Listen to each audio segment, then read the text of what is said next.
लोकसभा चुनाव है तो हर कोई हिसाब मांग रहा है। कोई सरकार से मांग रहा है तो कोई अपने सांसद से मांग रहा है, तो विपक्ष सरकार के काम न करने पर हमला बोल रहा है, तो सरकार अपने काम के साथ ही साथ विपक्ष के कार्यकाल का हिसाब मांग रही है। इसी क्रम में नेता से लेकर उम्मीदवार तक सभी व्यस्त हैं और जनता के सामने पुराने से पुराना केस, घटना या किसी बात को उठाते हुए हमला कर रहे हैं। ऐसा ही कुछ मामला अमेठी में उठा है, जहां पर जूते को लेकर कांग्रेस और बीजेपी आमने सामने है और प्रियंका गांधी और केंद्रीय मंत्री स्मृति ईरानी एक दूसरे पर हमला कर रही हैं। इस घटना की शुरुआत अमेठी में राहुल गांधी के खिलाफ लोकसभा चुनाव लड़ रही स्मृति ईरानी ने हरिहर गांव में ग्रामीणों को जूते बांटे थे। इस घटना पर कांग्रेस महासचिव प्रियंका गांधी ने कहा कि वो यानी स्मृति ईरानी सोचती हैं कि इससे राहुल गांधी का अपमान हो रहा है, लेकिन ये अमेठी की जनता का अपमान है। यहाँ की जनता ने कभी किसी से भीख नहीं मांगी है। प्रियंका गांधी का इतना बोलना था कि जवाब में स्मृति ईरानी ने कहा कि मैं एक्टर रह चुकी हूँ, तो प्रियंका गांधी नाटक बिल्कुल ना करें। राहुल जी कितनी बार यहाँ आते हैं और कितना घूमते हैं, आपको मालूम है कि किसके दिल में अमेठी है और किसके दिल में नहीं है। स्मृति ईरानी जी यहाँ आई और उन्होंने जूते बांटे। उन्होंने ऐसा ये दिखाने के लिए किया कि ग्रामीणों के पास जूते भी नहीं है। स्मृति ईरानी यही नहीं रुकी और आगे कहा कि जहां तक जूते बांटने की बात है, तो उन गांव वालों को सम्मान और संरक्षण स्वर्गीय मनोहर पर्रिकर जी ने दिया था। ये गरीब स्वयं पर्रिकर जी से मिले थे। पर्रिकर जी का अपमान पहले राहुल गांधी कर चुके हैं और अब श्रीमती वाड्रा कर रही हैं। उनकी शायद कोई विशेष घृणा होगी स्वर्गीय पर्रिकर जी के प्रति। ये घटना हरिहरपुर गांव की है। जाएं पहले खुद देखें। पहले लापता सांसद से पूछना पड़ेगा कि क्या वो जानते हैं कि हरिहरपुर गांव कहां है। कुल मिलाकर अमेठी में जूता कांड छाया हुआ है और बीजेपी और कांग्रेस के बीच आरोप प्रत्यारोप जारी है और जनता चुप होकर तमाशा देख रही है। और जिस दिन जनता मतदान करेगी, उस दिन जनता बीजेपी कांग्रेस को सोच समझकर मतदान करेगी और इसकी गूंज 23 मई को सुनाई देगी, जब पता चलेगा कि जनता ने किसको क्या दिया है। लेकिन फिलहाल तो जनता को अपनी तरफ करने के लिए दोनों पार्टियों में तू मैं जारी है। जय जगन्नाथ, जय जगन्नाथ, जय श्री बलदेव महाप्रभु, जय श्री बलदेव महाप्रभु। श्री बलदेव त्रियुक तुलसी क्षेत्रे आपण मानको मधरे आसी मत्ते अत्यंत खुशी लागुची। एठारे उपस्थित समस्त जनता को मोर प्रणाम।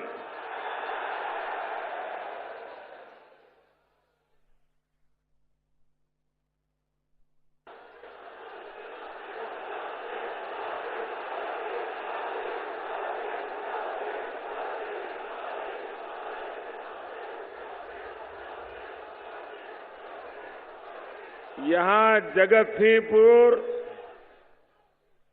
और जाजपुर से भी अनेक साथी आए हैं। आपका भी बहुत बहुत अभिनंदन।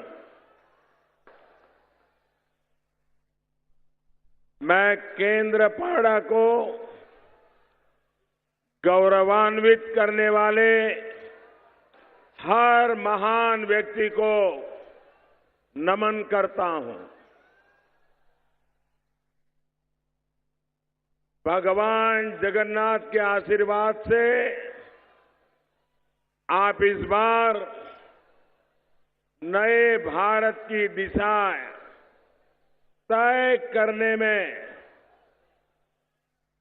बहुत ही महत्वपूर्ण भूमिका निभाने वाले हैं।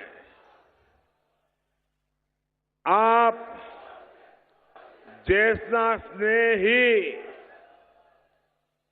मुझे उड़ीसा के कोने कोने में, देश के कोने कोने में देखने को मिल रहा है।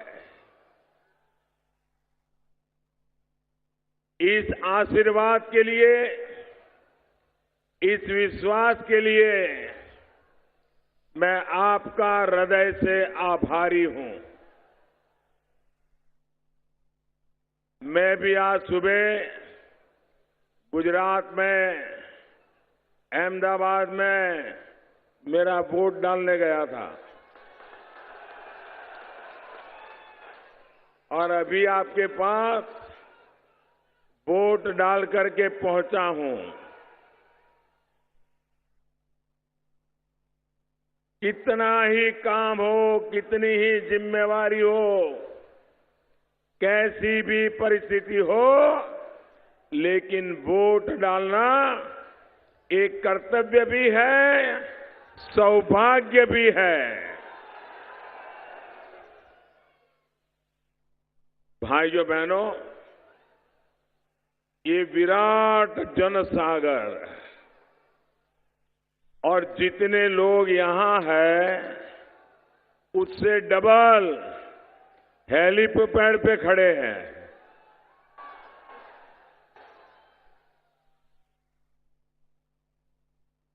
ये आपका आशीर्वाद और मुझे लगता है कि 2 चरण के बाद ये जो लहर है, ये लहर अब विरोधियों के लिए ललकार बन गई है।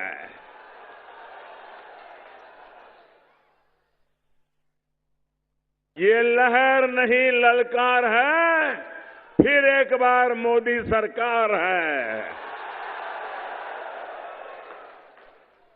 ये लहर नहीं, ललकार है। फिर एक बार मोदी सरकार है। भाइयों बहनों, 2014 में भी इतना प्यार, इतना स्नेह मेरे नसीब नहीं हुआ था जो इस बार हुआ है।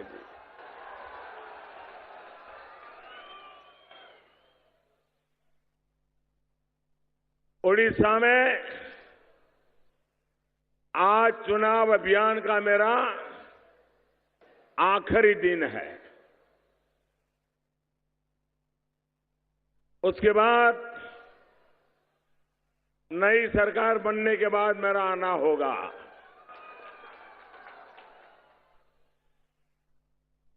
भाइयों बहनों,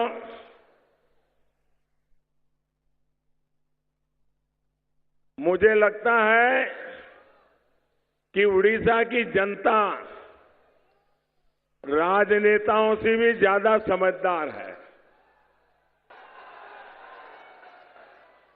मैं उड़ीसा के कुछ लोगों से अभी थोड़े दिन पहले बात कर रहा था, क्योंकि मेरे सूरत में उड़ीसा के बहुत लोग रहते हैं।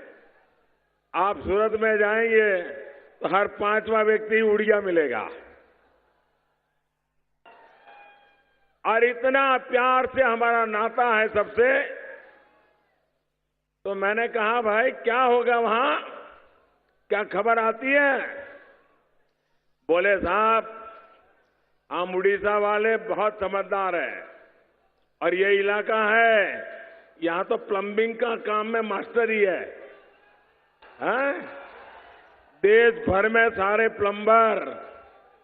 तो बोले हम मास्टर लोग हैं, कभी हम बड़े पाइप में छोटा पाइप फिट नहीं करते हैं, दोनों पाइप बराबर के फिट करते हैं। तो मैंने कहा, अभी मैं समझा नहीं आप क्या कह रहे। तो बोले, जो कुछ लोग कह रहे हैं ना कि ऊपर तो मोदी को देने वाले हैं लेकिन इनको नीचे चला लेंगे। बोले, ऐसा नहीं होने वाला है। मैंने कहा, क्यों? बोले, आपकी गाड़ी में 3 पहिए बड़े हो और 1 पहिया स्कूटर का लगा ले तो गाड़ी चलेगी क्या? मैंने कहा, नहीं चलेगी। तो बोले, हम उड़ीसा में भी कि ये 3 मोदी टायर लगा लें और चौथा अगर रह गया तो हमारे उड़िया गाड़ी नहीं चलेगी। और इसलिए हमने तय किया है कि चारों पहिए बराबर होंगे गाड़ी के, मतलब नीचे भी भाजपा, ऊपर भी भाजपा। साथियों, सरकारें आपने भी पहले बहुत देखी है, केंद्र में भी और राज्य में भी, लेकिन ये वो सरकार है जिस पर 5 साल में भ्रष्टाचार का एक भी दाग नहीं लगा है। और जो झूठे आरोप लगाने की कोशिश भी कर रहे हैं, वे आज खुद कटघरे में खड़े हैं।